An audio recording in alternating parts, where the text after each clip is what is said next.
Então, gente, dando continuidade, né? Nossa, primeiramente, só essa discussão foi maravilhosa do regimento.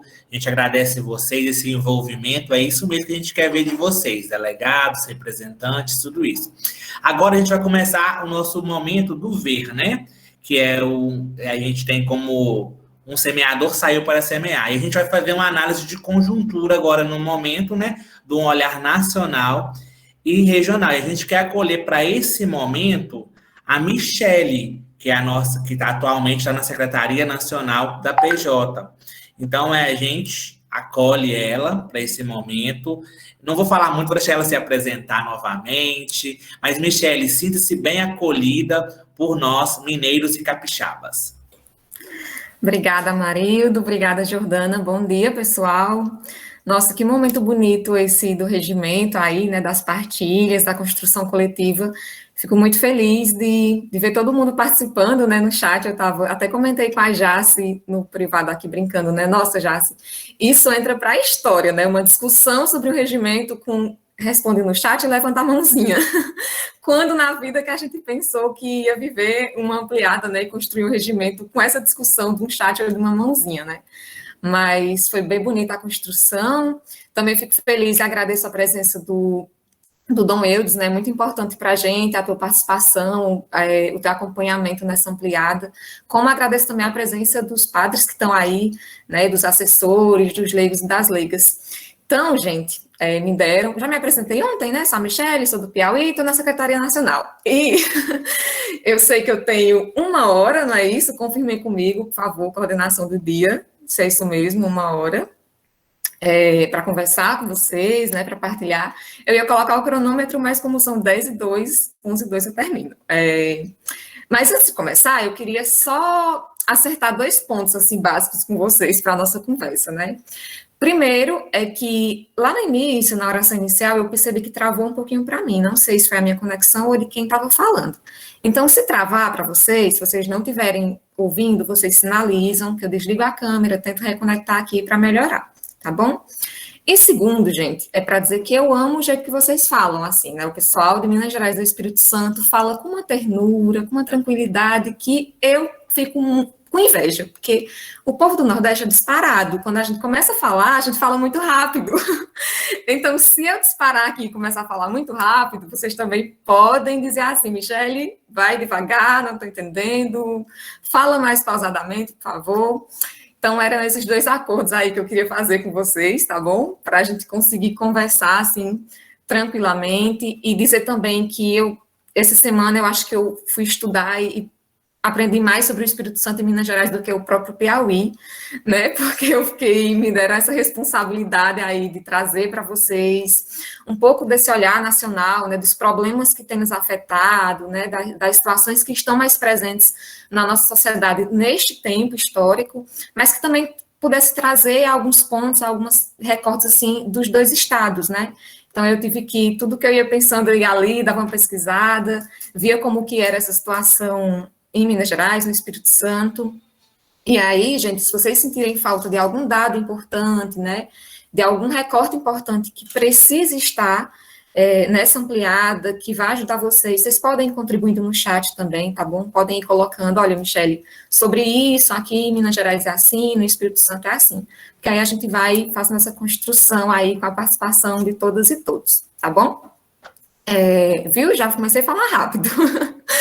Então, gente, enfim, ter esse olhar mais conjuntural, né, para a realidade, poder olhar para aquilo que a gente tem vivido hoje, nesses dias, nesses tempos históricos tão desafiadores, né, a gente precisa trazer alguns elementos, trazer alguns traços que estão marcando a nossa sociedade nesse tempo, né? Elementos que são fundamentais, traços que são fundamentais para nós olharmos a nossa realidade social, a nossa realidade política, a nossa realidade eclesial hoje, né?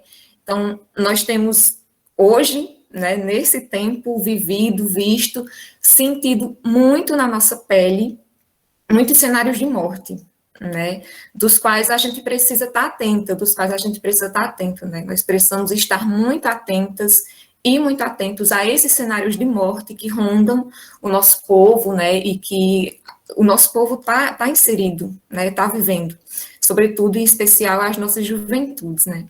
E a igreja, na América Latina, ela faz, historicamente, opção preferencial pelos pobres, né? E é muito forte dizer isso, né? Que, como igreja latino-americana, a gente faz a opção preferencial pelos pobres.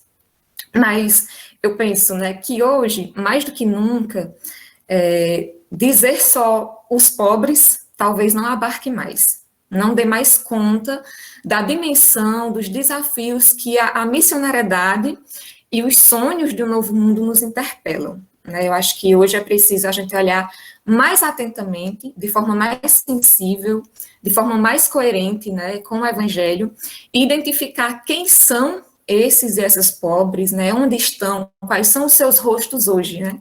Quais são os rostos dos pobres hoje? Que nomes eles têm, né? Como eles vivem?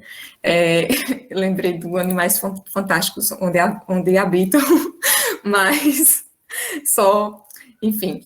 Então, a gente precisa olhar para esses pobres hoje e dar nomes, né? Só dizer a opção preferencial pelos pobres talvez não dê mais conta de abarcar os desafios que a gente tem vivido aí na nossa sociedade, né? E fazer esse olhar mais conjuntural, ele pede de nós que nós olhemos para estas realidades, né? Olhemos o mundo pela ótica dos pobres, né? Pela ótica dos pobres, das pessoas que são marginalizadas, das pessoas que são silenciadas e exploradas cotidianamente na nossa sociedade, né? Então, se a gente faz aí um recorte e começa a olhar para a nossa sociedade hoje, né, para aquilo que a gente tem visto e tem acompanhado em relação às pessoas mais pobres, menos favorecidas, as minorias da nossa sociedade, né, a gente vê um dado alarmante e que deve nos preocupar e que deve nos inquietar muito, que é a questão do desemprego no nosso país. Né, o Brasil tem hoje aí 14,4 milhões de pessoas desempregadas, né, é o maior número aí da série histórica da Pesquisa Nacional por Amostra de Domicílios Contínua, né, que começou em 2012. E desses 14,4 milhões de desempregados e desempregadas, as juventudes, né, são um grupo de destaque nesse dado. A gente tem aí 6,8 milhões de jovens desempregados. Desses 14,4, 6,8 são jovens. E outro dado importante, né, para trás dessa questão do desemprego, né, da falta de conseguir aí viver com o básico, né, de se manter com o básico, acho que outro dado importante dessa série histórica, né, é o atingido pela população desalentada. Shelly, o que é essa população desalentada, né?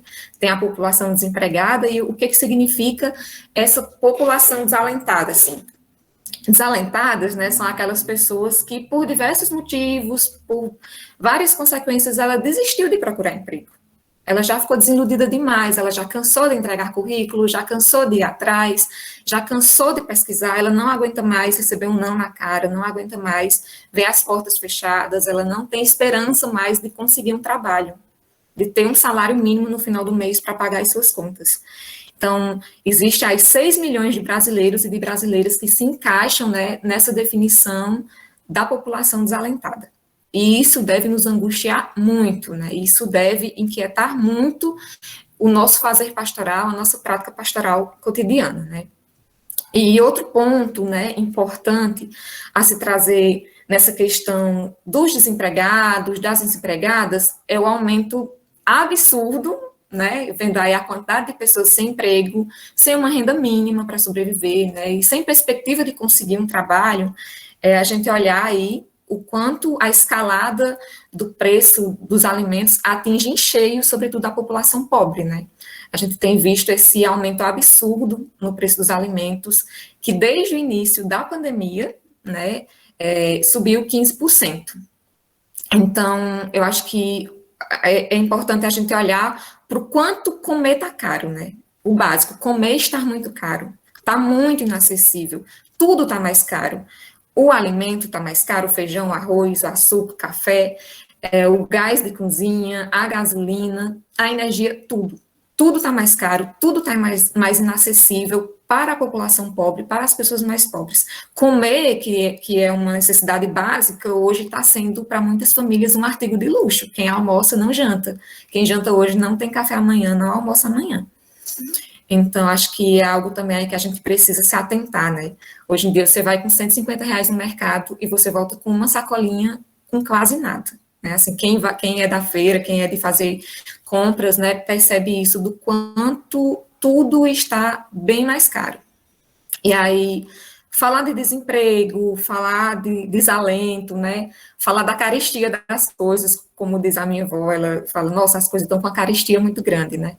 Então, falar disso é falar de como o nosso povo, né, ele tem vivido, e como o nosso povo tem morrido também, né? Porque a fome, gente, a fome ela é urgente. A fome ela não espera até semana que vem. A fome ela não quer saber se mês que vem vai vir uma doação, se semana que vem vai ter um auxílio emergencial. A fome não quer saber se amanhã você vai conseguir o feijão para comer. A fome ela é urgente, ela é o do agora e ela mata, né? Então o Brasil ele tem voltado para o mapa da fome. É triste dizer isso, assim, mas a gente tem voltado para o mapa da fome e uma boa parcela da nossa população vive em uma situação de extrema pobreza mesmo, não só sem ter o que comer, mas sem ter onde dormir, sem ter água para beber, sem ter um cobertor para se proteger do frio nesse tempo de frio, né? Eu acho que vocês conseguiram acompanhar aí que viralizou mês passado, né, em abril, na verdade, uma foto de uma criança do povo Yanomami, se eu não me engano, lá de Roraima, né? Ela deitadinha numa rede, completamente desnutrida, assim, você via os ossinhos, né, ali no corpo, e essa foto viralizou, né, como um retrato do que o nosso povo tem passado, né, do que os indígenas têm passado, do que as pessoas pobres têm passado em relação à fome, em relação à pobreza. E isso deve nos inquietar profundamente enquanto jovens, enquanto juventude cristã, né, missionária, comprometida com o projeto do Reino de Deus e com a construção de uma nova sociedade, né? Então, a gente percebe com tudo isso, né, que o nosso povo, essas deserdadas e esses deserdados desse sistema cruel e injusto, a gente sabe que eles são deserdadas e deserdados desse sistema, mas são os herdeiros e as herdeiras do reino de Deus, né? E esse povo, ele tem passado muita fome, né? Mesmo a gente sendo, aí o Brasil sendo um dos grandes exportadores de alimentos para o mundo, um dos grandes exportadores de alimento para o mundo, mata o seu povo de fome. Isso é retrato aí de um sistema completamente injusto, de um país extremamente desigual, né? E aí, olhando um pouco para a realidade de vocês, né, desses dois estados, em 2018, o estado de Minas Gerais, mais de 20% da população estava na linha da pobreza, né, isso segundo o IBGE, as pesquisas do IBGE, diziam que em 2018, mais de 20% da população, né, de Minas Gerais estava na linha da extrema pobreza. E no Espírito Santo, né, a pobreza extrema, ela afeta mais de 575 mil capixabas. Achei esse dado muito forte aqui, eu anotei para trazer para vocês, né? E essas pessoas vivem com menos de 150 reais por mês, 146 e um pouquinho. Então, gente, o que é 150 reais por mês, né? O que a gente consegue comprar hoje no mercado com 150 reais por mês? Né? Se a gente vai no mercado com esse valor, com o que a gente volta? Como que a gente paga um aluguel? Como que a gente paga uma consulta do filho que está doente? Como que a gente compra um material escolar para o filho? Como que a gente compra roupa, compra calçado, né? Para se vestir, para se calçar? Como que a gente consegue pagar a energia, a conta de luz, o botijão de gás? Então, isso tudo, assim, para mostrar para a gente o quanto a gente está aí, né, atolado de situações que são extremamente desafiadoras, né, e que devem nos inquietar. Eu vou falar muito essa palavra, inquietar, né, porque se a gente tem duas opções nesse mundo, né, ou se conformar com as coisas, ou se inquietar com as coisas, e se conformar, ela não deve nunca ser a nossa opção enquanto pastoral da juventude.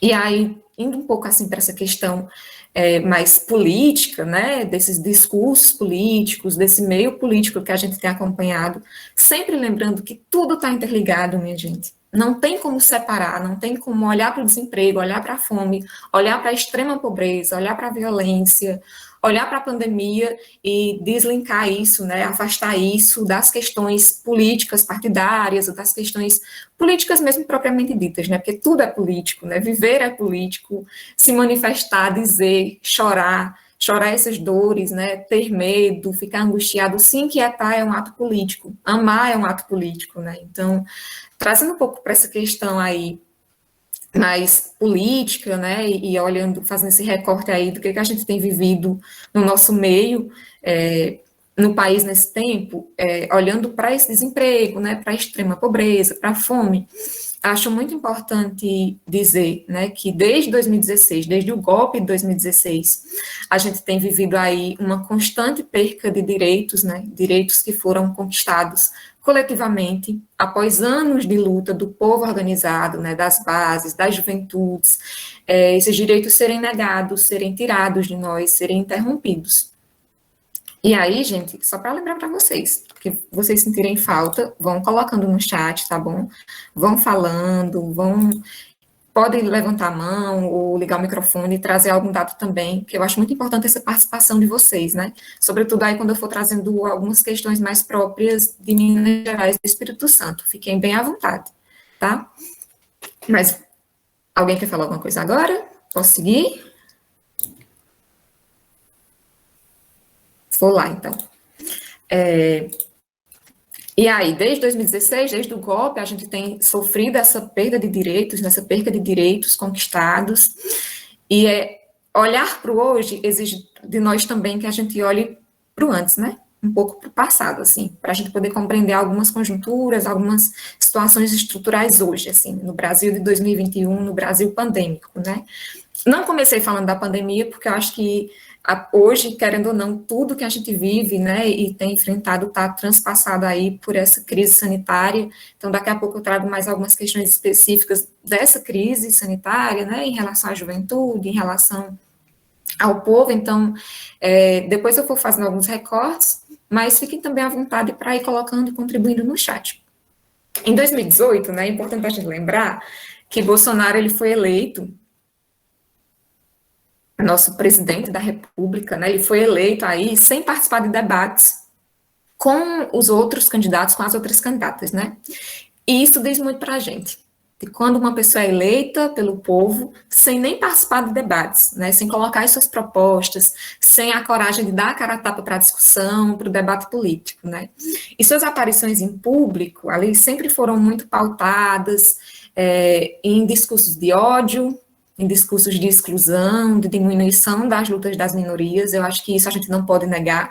Se alguém ainda tem alguma dúvida sobre isso, basta buscar ali os vídeos da campanha eleitoral do Bolsonaro, né, quando ele aparecia e trazia falas assim que nunca na vida, como cristãs e cristãos, a gente poderia silenciar diante daquelas falas ou concordar, né, porque, para mim, assim, Bolsonaro, ele representa muito o oposto do que Jesus representa para a gente, né, do que Jesus trazia para a gente.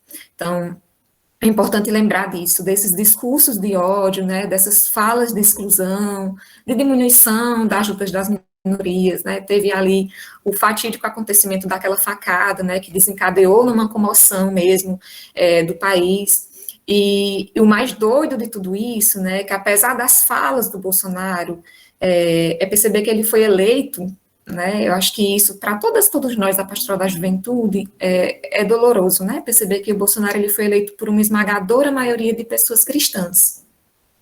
Né, então, o conservadorismo, ele tem desembocado no nosso país como um rio, né, assim, tem atingido mesmo, se expressado em vários setores de nossa sociedade, de diversas formas, né, e eu não vou me estender aqui falando, por exemplo, da discussão sobre o porte de armas, né, tão defendido pelo presidente, mas só para lembrar para vocês, assim, que o projeto de governo, né, o projeto do Bolsonaro, sempre foi um projeto de morte.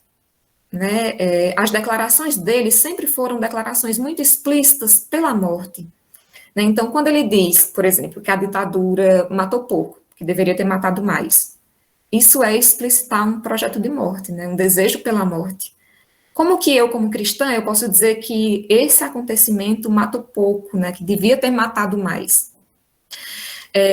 Quando ele incita discursos de ódio contra mulheres, por exemplo, como ele falou aí com uma parlamentar, né, quando ele zomba das comunidades quilombolas, né, quando ele zomba das comunidades LGBTs, ele está impulsionando, né, e dando corpo a um projeto de morte. Ele está impulsionando as pessoas que pensam como ele, né, que acham que as mulheres têm que sofrer violência, né, ou que as mulheres não são estupradas porque são feias, como ele falou, né, não estupro porque você é feia, ou quando ele zomba das comunidades quilombolas, ele está dando corpo a um projeto de morte. Então, minha gente, eu olho para trás, assim, para a campanha eleitoral do nosso presidente, porque não é nenhuma novidade que hoje, em plena pandemia, o Brasil ele seja o cemitério do mundo.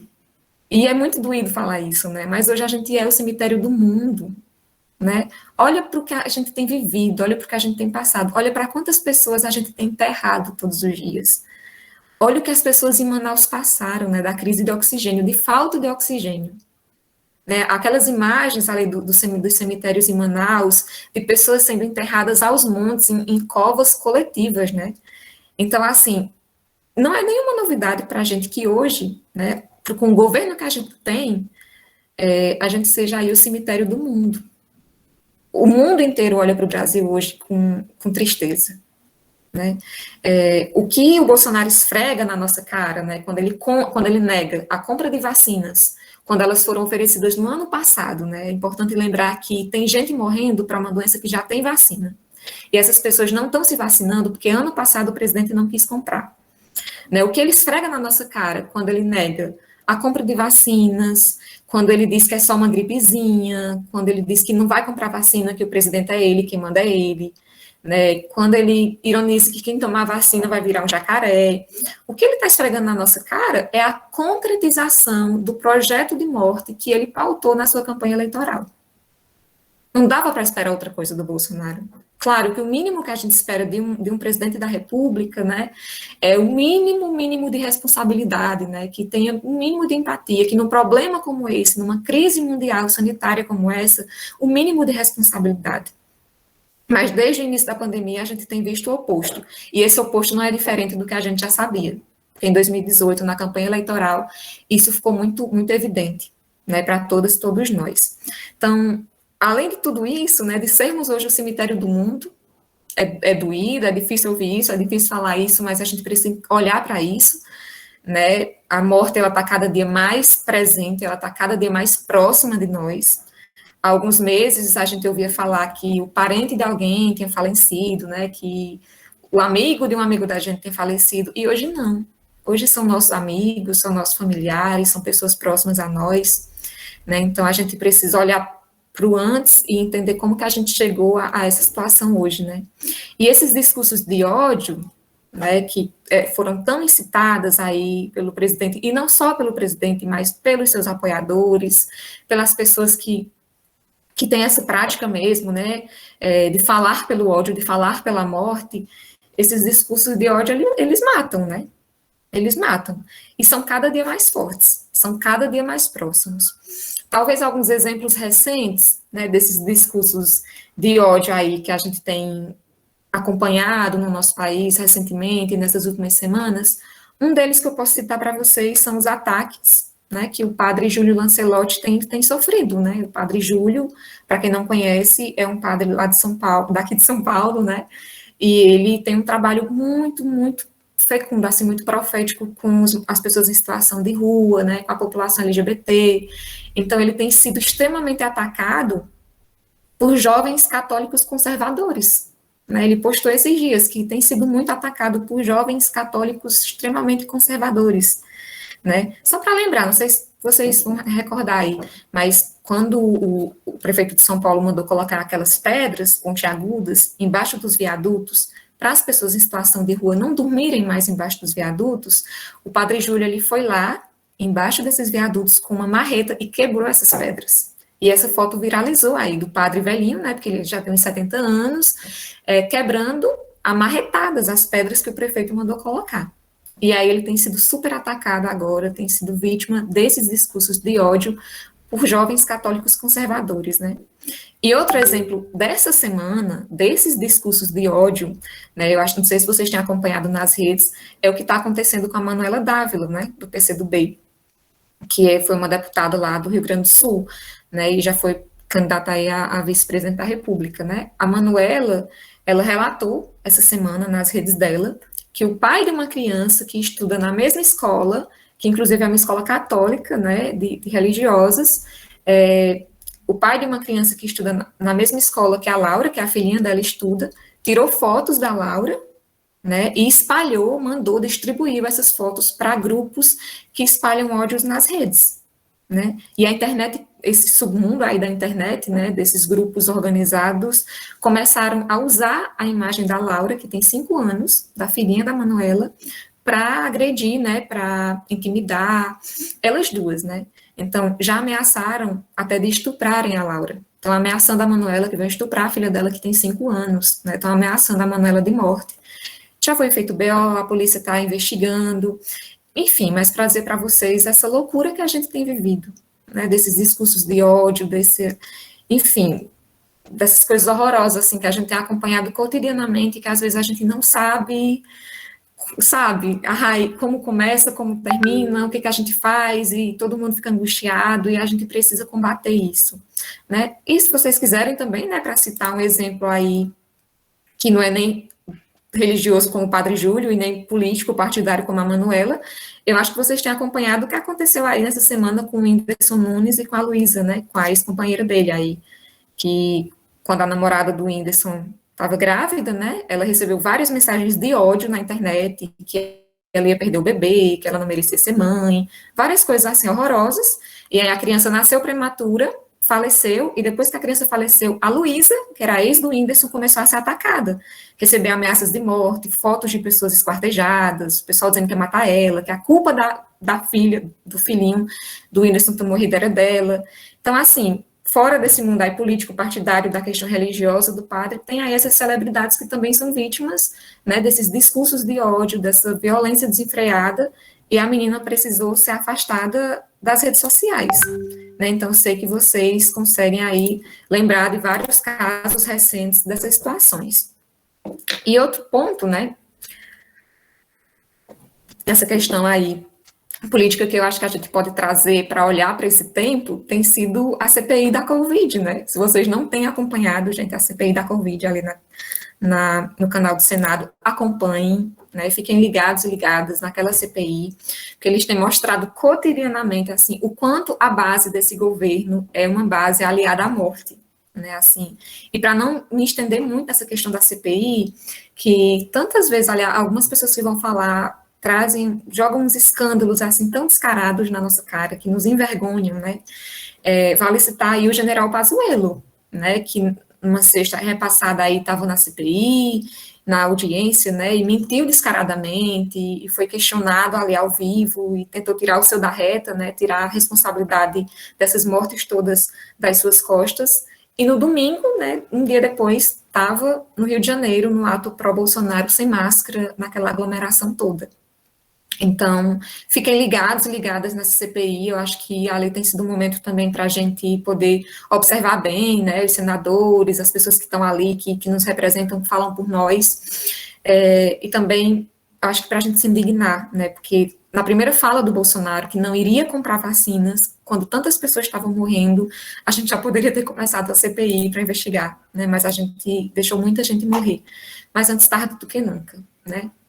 E falando ainda, gente, dessa questão política, né, não dá para não citar, né, o próprio governador de Minas Gerais, o Zema, né, que é de extrema-direita, que é ultra conservador, né, ultraliberal, e que no meio de uma pandemia, com tudo isso que eu já coloquei aqui, desemprego, fome, extrema pobreza, discurso de ódio, o governo federal não dando a mínima para as pessoas que estão morrendo, ele avança, né, o Zema avança aí sobre as famílias sem terra para despejá-las, né, destruindo escolas, um total desrespeito à vida, né, a gente acompanhou, então eu desejo aí muita força, muita serenidade, muita coragem para vocês em Minas Gerais também, para combater essas situações de morte, né, e eu trago isso, gente, essa questão sem meu Bolsonaro de sapatênis. Eu trago isso dessa questão, né, política, de como que a gente tem vivido aí no país. Tinha várias outras questões que eu queria falar com vocês, né, mas eu entendo também que não dá para abarcar tudo, para trazer tudo, né, eu estou trazendo alguns pontos, assim, para vocês se inquietarem, pensarem, mas eu falo disso do Bolsonaro, desse projeto de morte, de tudo isso, porque 2022 está batendo a nossa porta, né? E nós, enquanto juventude, a gente precisa ter muito, muito, muito explícito na nossa cabeça, no nosso coração, no nosso fazer pastoral, que projeto de país a gente quer. Né? Eu não lembro, acho que foi um bispo que falou ontem, né, da questão dos jovens envolvidos na política. A gente não pode se isentar dessa discussão, a gente não pode ter o privilégio de ficar calado nessa discussão, diante de tudo isso. Né? Então, 2022 está batendo a porta, e a gente precisa ter muito certo no nosso fazer pastoral que Brasil a gente quer, que projeto de país a gente quer, como que a gente quer que o nosso povo viva, que projeto político a gente quer para o Brasil, para a gente refletir, fazer as nossas escolhas, né, e colocar aí a nossa militância a serviço da vida, né? E como já dizia o Darcy Ribeiro, eu tenho tão nítido o Brasil que pode ser e o Brasil que há de ser, que me dói muito o Brasil que é. Eu acho essa fala aí do Darcy muito forte, né? Nós temos tão nítido, acho que a gente da Pastoral da Juventude, a gente tem tantos sonhos, tantas utopias para o nosso povo, né? E a gente tem tão certo na nossa cabeça o Brasil que pode ser, né? O Brasil que um dia há de ser, que dói muito, que deve angustiar, que deve inquietar, que deve atormentar a gente, o Brasil que é. Então, eu trago um pouco disso para que a gente fique aí bem atentas e bem atentos, né? E, para além de tudo isso, dessas situações que eu fui trazendo, a gente ainda vive hoje no país aí uma situação alarmante, extremamente dolorosa com a violência, né? E interessa muito, acho muito importante a gente dizer que nós somos um país em que 80% da sua população se declara cristã. 80% da população brasileira se declara cristã. Mas nós somos um país extremamente, enraizadamente, extremamente violento. Extremamente violento. Que cristianismo é esse? É importante a gente se perguntar. Porque nós somos um país em que 80% do seu povo se diz cristão, mas a gente é um país extremamente violento. Nós somos o 5º país do mundo mais violento para mulheres viverem. E é doído falar isso, né? Porque eu sou mulher, então eu sei que eu vivo num dos países mais perigosos para as mulheres viverem no mundo, né? Aqui no Brasil morrem mais mulheres vítimas de violência doméstica, né? Por agressões em casa, do que por câncer e por acidente no trânsito, né? E os acidentes no trânsito são dados alarmantes. É muito doloroso, assim. A cada 8 minutos uma mulher é estuprada no nosso país, né? A cada 2 horas uma mulher é morta. O homicídio de mulheres negras aumentou 54% em 10 anos. Em 70% dos casos de violência, a vítima é próxima do seu agressor. Então, quem está nos violentando, quem está nos silenciando, quem está nos matando, não são, na maioria das vezes, pessoas desconhecidas nas ruas. São pessoas que nós amamos, que nós confiamos, que nós nutrimos algum tipo de afeto. Né? E em Minas Gerais, em 2020, vocês tiveram quase 150 mil ocorrências. 150 mil ocorrências de violência doméstica e familiar. Né? E 61% das mulheres que são vítimas de violência aí em Minas Gerais são mulheres negras. Acho que é importante a gente se atentar para isso. Né? 61% das mulheres vítimas de violência em Minas Gerais são mulheres negras. Vocês tiveram, ano passado, em Minas, mais de 300 casos de feminicídio. 300 casos de feminicídio só ano passado no estado de Minas Gerais. E no Espírito Santo, né, vocês também não ficam muito atrás nesses dados alarmantes, porque no ano passado, mais de 100 mulheres foram assassinadas.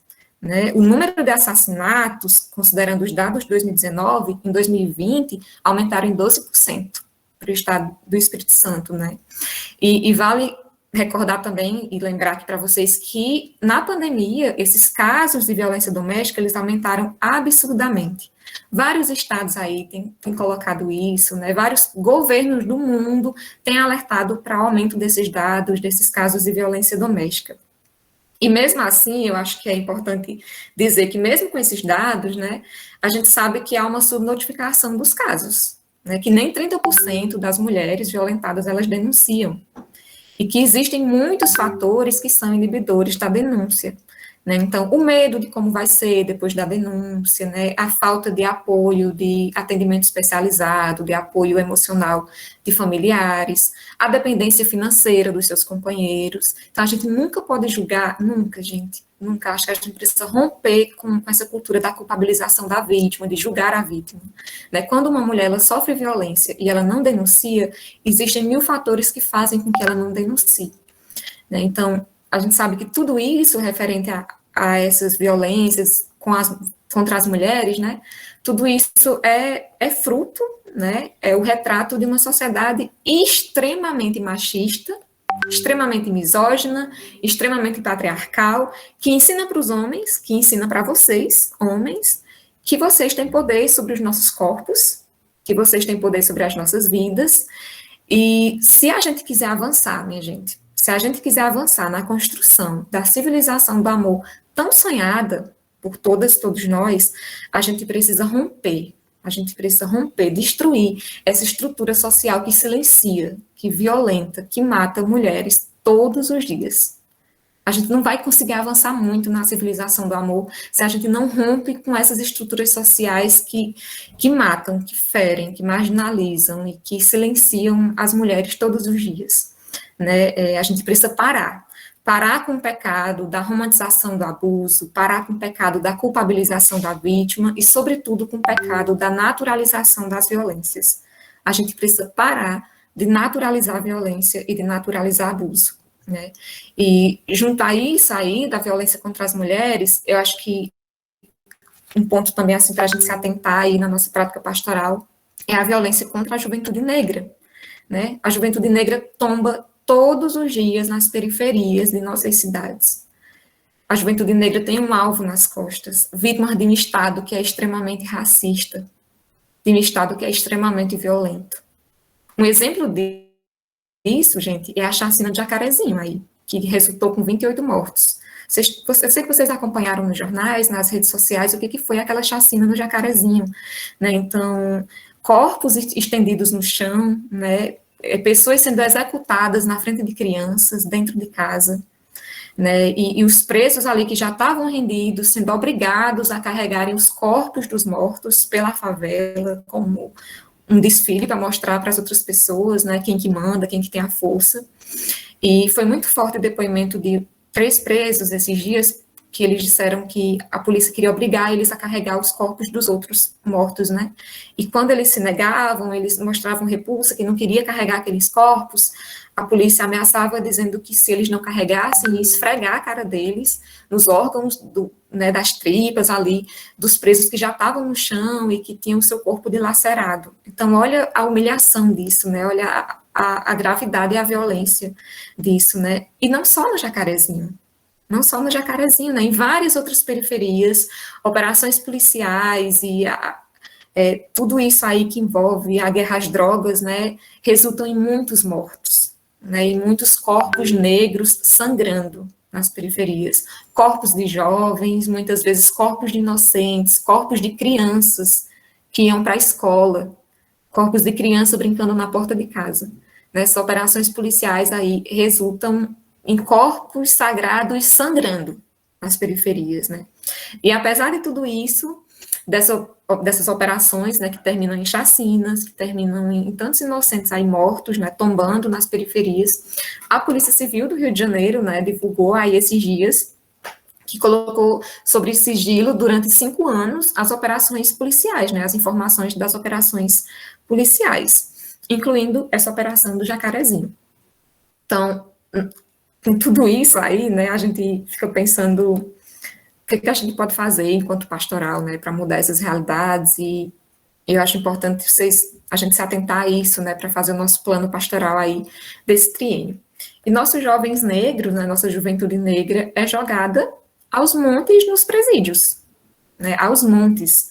São jovens impedidos de abraçarem uma vida, de abraçarem valores humanos, né, por causa de uma vida desumana. O Brasil, ele segue aí tendo a 3ª maior população carcerária do mundo. E mais de 30% dessa população carcerária, dessa população encarcerada no Brasil, são jovens. né? E vale lembrar que o nosso sistema prisional, né, o sistema prisional brasileiro, ele é palco de graves violações de direitos, ele atinge mais fortemente jovens negros e é incapaz de promover a reintegração social da pessoa presa, né? Então, são situações aí que a gente precisa se atentar. No Espírito Santo, gente, né, como eu falei para vocês, esses dias eu fiquei pesquisando muito sobre Minas e sobre o Espírito Santo. Acho que aprendi mais do que eu sei do Piauí, porque eu fiquei focada em ver esses dados, né, para poder trazer para vocês. A gente tem aí no Espírito Santo uma política de encarceramento em massa, né, o que tem acontecido, que está em curso essa política de encarceramento em massa, né, a população encarcerada de vocês em 2020 chegou a 30 mil, né, então, e em Minas Gerais, a população presa de vocês é a segunda maior do país, né, e falando de tudo isso, né, não sei se vocês, como é que vocês estão se sentindo aí, né, com essas situações, mas falando ainda dessas violências às minorias, né, é preciso lembrar que o Brasil é o país que mais mata pessoas trans no mundo, o país mais perigoso, mais violento, que mais mata pessoas trans no mundo. A cada 19 horas, uma pessoa LGBT, que ia mais, é morta no Brasil. Né? Em Minas Gerais, vocês estão aí ocupando o segundo lugar no ranking de crimes de ódio registrados contra a população LGBT, né? E no Espírito Santo a situação também não é diferente, né? O Espírito Santo aí é o sexto no ranking brasileiro que mais mata travestis e transexuais, né? E tem, inclusive, alguns relatos aí do Espírito Santo que eu achei muito fortes, assim, de pessoas trans assassinadas dentro de casa pelas pessoas que convivem, né? Pelos familiares. Tem até uma pesquisa que é da Universidade Federal de Minas, junto com a Unicamp, se eu não me engano, né, que aponta que a população LGBT ela está mais vulnerável ao desemprego e à depressão por causa da pandemia, nesse tempo de pandemia, né. Não sei se vocês acompanharam aí no último domingo, ou foi no penúltimo, uma reportagem do Fantástico, né, sobre as violências e as ameaças de morte de mulheres trans eleitas, vereadoras no Brasil, né. Nas eleições do ano passado, a gente teve uma quantidade aí expressiva de mulheres trans eleitas, né, muitas em muitas cidades como as mulheres mais votadas, e elas têm sofrido muita violência, muita perseguição, ameaças de morte se não renunciarem ao cargo, né, inclusive uma delas precisou deixar o Brasil por causa dessas ameaças e dessas perseguições, uma vereadora que eu não vou lembrar o nome dela agora, mas ela é de Niterói, no Rio de Janeiro. Então, são situações extremamente violentas que a gente precisa se atentar, né, e agora olhando aí para essa questão mesmo, tudo que eu falei aí, vocês estão vendo que está tendo esse recorte da pandemia, né, de como as situações se agravam ainda mais nesse tempo, como eu disse, tudo que a gente vive está transpassado, aí perpassado por essa crise sanitária, né, então é importante dizer que nós já temos hoje, eu sei que vocês sabem, mas a gente tem que lembrar que a gente tem hoje mais de 400 mil mortos, né, e eu achei importante ontem a gente rezar Ave Maria, né, pelas pessoas que estão internadas, que estão sofrendo com a pandemia, enfim, pelos familiares das vítimas, acho que a gente tem que rezar assim sempre e denunciar, e fazer a nossa prática mesmo de anúncio e de denúncia, né, e esses mais de 400 mil mortos, gente, não são só números, né, são os amores de alguém, são os pais, são as mães, os avós, os amigos, as amigas, companheiras, companheiros de alguém, né, são os amores da vida de alguém. E a cada dia que passa, a morte ela está mais próxima de nós, né? É triste dizer, mas o Brasil hoje é o cemitério do mundo, como eu já falei outras vezes. E isso a gente sabe que se deu, né? Como eu já falei anteriormente, por culpa de um governo extremamente negacionista, com seu projeto de morte, que ironizou a doença, que descredibilizou o uso de máscaras, que se negou a comprar vacina, que incentivou o ineficiente tratamento precoce, né, que estimulou o uso de uma medicação sem eficácia comprovada, né, e a gente também não pode deixar de falar das tantas pessoas que têm vivido esse tempo de pandemia como se não existisse um vírus que mata, né, que tem aglomerado, que tem feito festinha clandestina, que tem vivido aí tranquilamente, né, como se não existisse uma pandemia e um vírus que mata tantas pessoas. E para além dessas mortes propriamente ditas, né, a pandemia ela escancara assim, a desigualdade social que a gente vive no Brasil. né? Ela escancara essa horrorosa desigualdade social que a gente vive no Brasil, né? Porque além das realidades do desemprego, da falta de vacina, da fome, da violência, da extrema pobreza, a gente vê aí cotidianamente o nosso povo pobre, né, que precisa sair para trabalhar, se expondo ao vírus, porque se não morrerem com o vírus, vão morrer de fome, né? Se não saírem para trabalhar, vão ser despejadas, porque não vão conseguir pagar o aluguel, não vão ter comida no prato, né? E são muitas as realidades que a pandemia ela joga aí na nossa cara, para além da morte propriamente dita, né? Então, a educação, por exemplo. A educação no Brasil, gente, sempre foi uma educação desigual, sempre. A educação dada aos filhos dos pobres nunca foi a mesma educação dada aos filhos dos ricos. Sempre foi diferente. Né? E a pandemia ela escancara isso, porque com o ensino remoto, né, milhares de adolescentes, milhares de jovens pararam no tempo com os estudos. Né? Não tem um computador em casa, não tem internet em casa, não tem um ambiente adequado para estudar. Nem todo mundo tem o privilégio que a gente está tendo de fazer uma ampliada regional virtual, todo mundo com seu computador, com seu celular, com seu Wi-Fi. Né? Então, a educação aí nesse tempo de pandemia fica ainda mais desigual. Né, como que as crianças estão estudando, como que esses jovens têm dado conta aí de acompanhar o ano letivo, né, de fazer as atividades, quando tantos deles precisam trabalhar para ajudar no sustento de casa, né, moram no cômodo com várias pessoas, não tem um ambiente adequado para estudar. Então, a gente tem acompanhado aí as ameaças também de fechamentos de universidades públicas neste tempo de pandemia, né? Enquanto tem países do mundo que estão ofertando aí, que os governos estão oferecendo bolsas integrais de estudo, né, para os alunos, para os jovens se vacinarem, isso como incentivo à vacina. No Brasil, no meio de uma pandemia, estão querendo fechar universidades públicas, né? E quantos e quantas jovens nós não conhecemos, são próximos a nós, que hoje, né, trabalham aí como entregadores de comidas por aplicativo, né, e tantos deles pedalam bicicletas, às vezes alugadas, pilotam moto, né, por quilômetros carregando comida para entregar para a gente, que faz pedido, né, e às vezes eles fazem essas entregas com fome, sem ter feito uma refeição no dia. Né, então, tem um estudo, que eu acho que é da Organização Internacional do Trabalho, que fala que a pandemia ela vai representar para a juventude uma geração perdida, porque os jovens que estão entrando no mercado de trabalho, eles estão entrando numa condição muito ruim, e além de estarem fora das escolas, né, estarem sem estudos. Então, a juventude é um segmento, né, da população atingido de forma muito cruel e muito violenta por essa crise. Né, e enquanto a gente vê aí vários países do mundo vacinando em massa, aqui a gente ainda caminha a passos lentos na vacinação, né, e quantos mais vão precisar morrer. Então, além de tudo isso, a gente tem também, Michele, né, a pandemia das doenças mentais, né, que tem afetado aí tão fortemente a nossa juventude. Tem algumas pesquisas, né, que já dizem que depois da pandemia, no pós-pandemia, 1/3 da população mundial vai sofrer de ansiedade ou depressão. Né, então, a falta das relações, do afeto palpável, o medo, né, todas essas questões que eu trouxe do desemprego, da fome, da violência, da extrema pobreza, do não estudar, do não trabalhar, tudo isso são sentimentos constantes em nós, no nosso povo, na nossa juventude, nesse tempo. E é isso, gente. Não é meme. O Brasil está lascado. O Brasil realmente está lascado. Né? Nossa, Michele, tu só trouxe desgraceira. Segundo dia de ampliada aí, tu só trouxe um monte de desgraceira, jogou na nossa cara, e agora, né? Tá todo mundo aqui depressivo, angustiado, querendo chorar, não sabe o que faz. Mas, para dizer para vocês, gente, que a construção da civilização do amor, ela passa pela derrubada desses sistemas de morte. A gente não vai conseguir construir a civilização do amor sem antes reciclar esses cenários de morte em cenários de vida. Né? A gente só vai conseguir construir a civilização do amor, o reino de Deus, que também é nosso, se nós rompermos com esses cenários de morte. Se nós reciclarmos, né, eles em cenários de vida.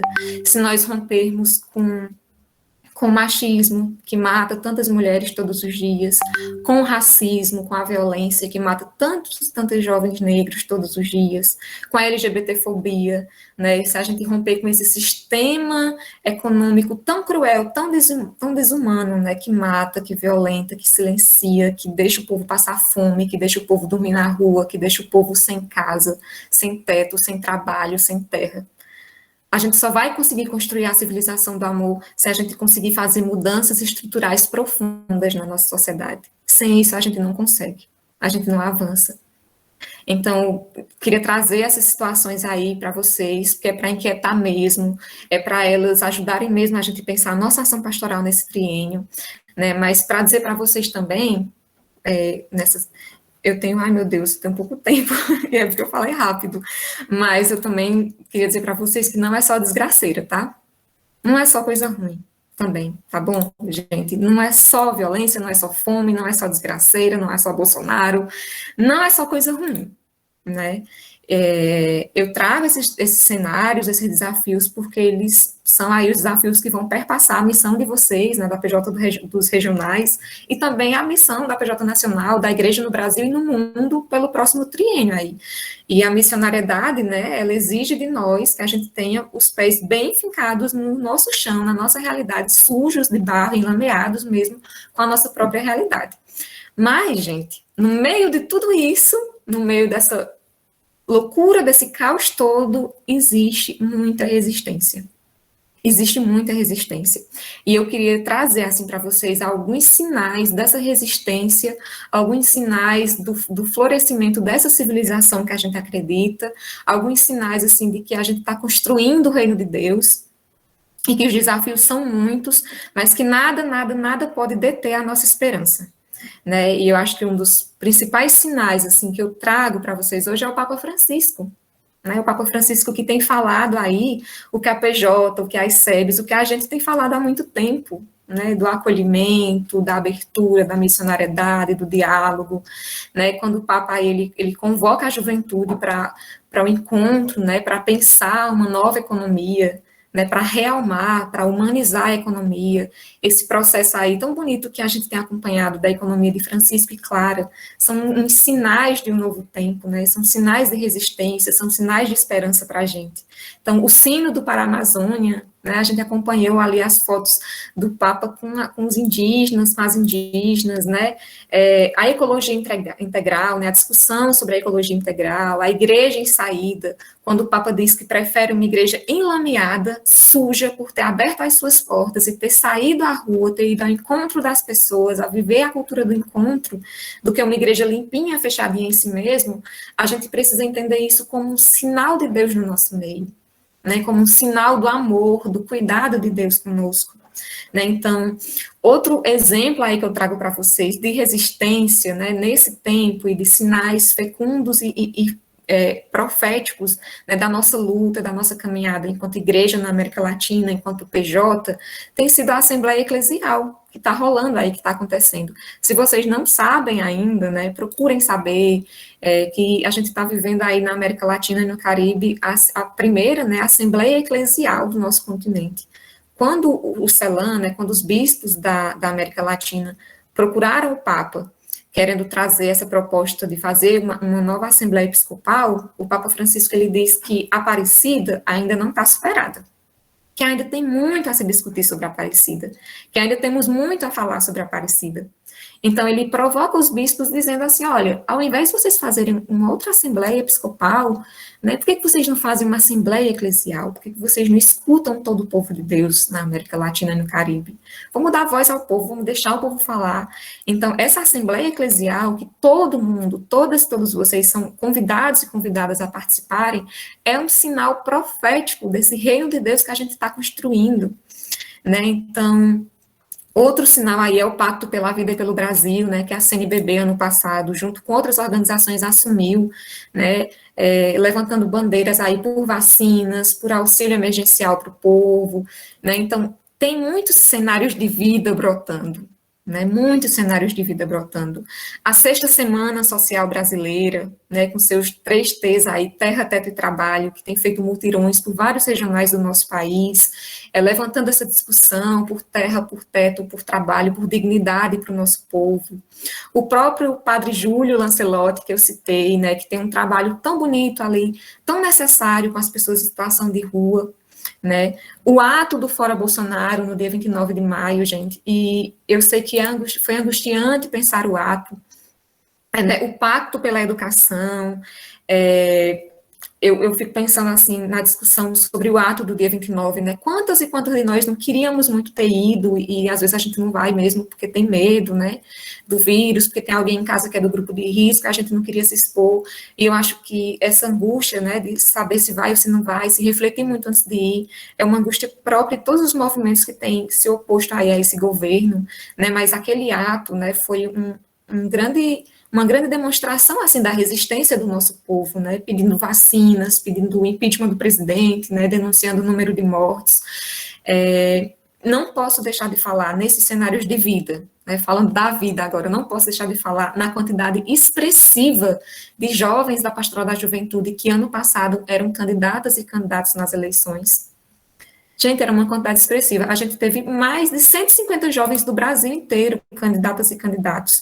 E isso que a gente conseguiu mapear, né, porque tiveram muitos que a gente ainda nem não tinha conseguido fazer esse mapeamento.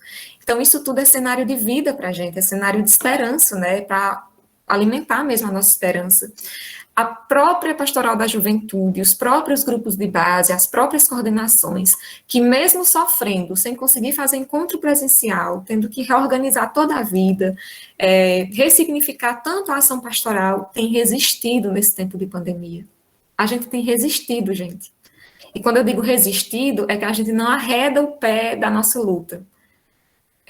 Eu fico pensando que talvez no pós-pandemia muitos grupos de jovens não retornem, mas eu fico pensando no encontro e no abraço dos jovens dos grupos que vão retornar. Eu fico pensando na alegria dessa CR quando se encontrar, na alegria da CN quando se encontrar. Eu estou há 1 ano e meio nesse serviço e até hoje eu não tive uma reunião com a coordenação nacional. Né? E eu fico pensando como que vai ser quando a gente puder se encontrar. E apesar de tudo, né, de toda a dor que esse tempo nos coloca, de todos os desafios, a gente pode observar todos os dias a potência que a PJ tem, a potência que a gente tem para se reinventar, para fazer as coisas de outro modo, para não desistir da caminhada, para não abrir mão da esperança, para não abrir mão da nossa fé, do nosso jeito de ser, de viver e de fazer igreja. Então, a gente precisa olhar para isso, assim, não só pela falta, mas olhar com um coração muito grato por aquilo que a gente tem conseguido viver e fazer nesse tempo, né? Toda essa resistência que a gente tem vivido aí, mesmo nesse tempo tão desafiador, nessa curva tão perigosa no nosso caminho, né? As ações solidárias, a gente tem visto aí muitas ações solidárias vindas de grupos de jovens, né, de outros pastorais também da igreja, fazendo cesta básica para as pessoas, e eu sei que a gente precisa aprofundar nessa discussão, né, mas lembrando que a fome ela é urgente, que o nosso povo tem passado muita fome, e que a fome é urgente, né, então a gente tem visto aí muitas ações solidárias no nosso país, né, de pessoas que têm se ajudado, que têm dado o melhor de si para outras pessoas que estão em situações de necessidade, né. A própria ampliada, né, do Leste 2 e 3, eu vejo como um sinal profundo de resistência, um sinal profundo de amor, um sinal profundo de esperança no nosso meio, né, eu sei que a separação do regional tem sido um processo doloroso, né, a gente tem os laços afetivos, tem as questões institucionais, e eu sei que esse processo não é fácil para ninguém, né, mas ver vocês sendo pontes, ver vocês nesse cuidado, ver vocês construindo uma ampliada e vivendo essa ampliada com tanto cuidado, com tanto afeto, com tanta ternura, com tanta memória histórica, né, são sinais de esperança. Vocês são sinais de esperança nesse tempo, a PJ é sinal de esperança nesse tempo, né? Então, acho que a gente precisa olhar para o todo, ver os desafios, ver os cenários de morte, mas também olhar para aquilo de vida que a gente tem construído, para aquilo que é sopro de vida, sopro da divina Ruá no nosso meio, que a gente tem conseguido construir, que a gente tem conseguido realizar, né? E perceber que, entender, gente, no final de tudo, assim, olhando para os cenários de morte e olhando para os cenários de vida,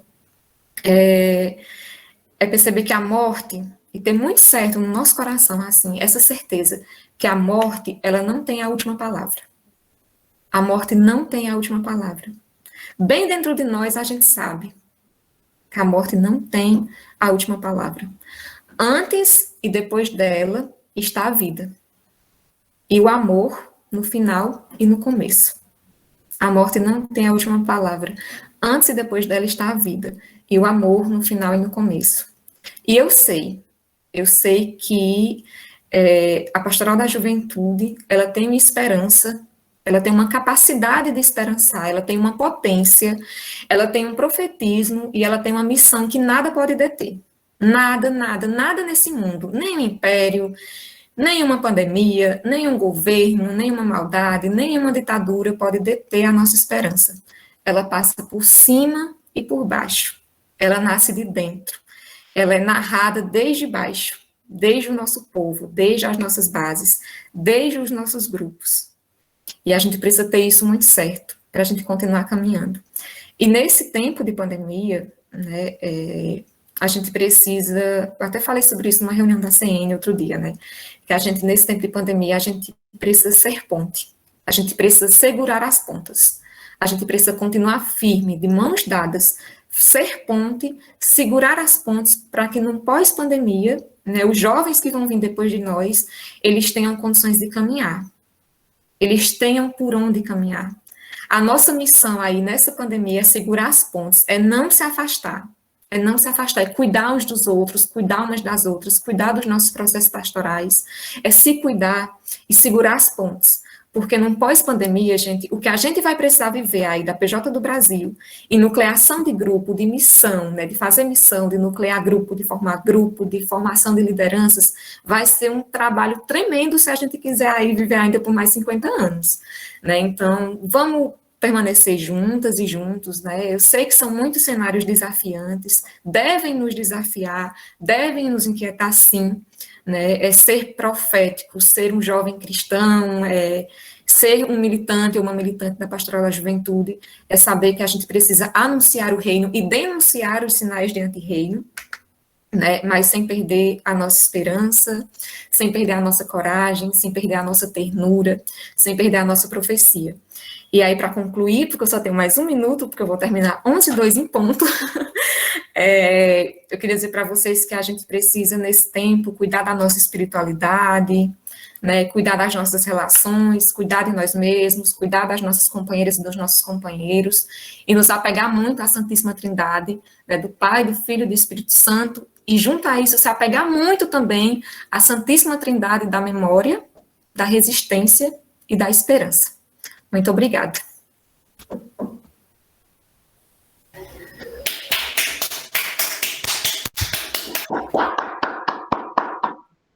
Gente do céu, Michele, que isso, minha filha? Tiro, porrada e bomba, que isso, gente? É que, ó, tá maravilhoso, tá assim.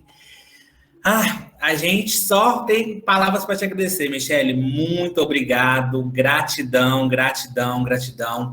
Em nome de nós, mineiros capixabas, Leste 2 e Leste 3, a gente fica assim.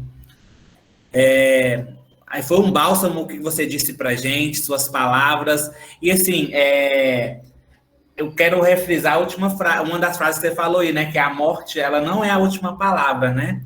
Antes dela tá a vida, o amor no início e no fim, né? Então, assim, a gente agradece você por esse momento, por essa análise.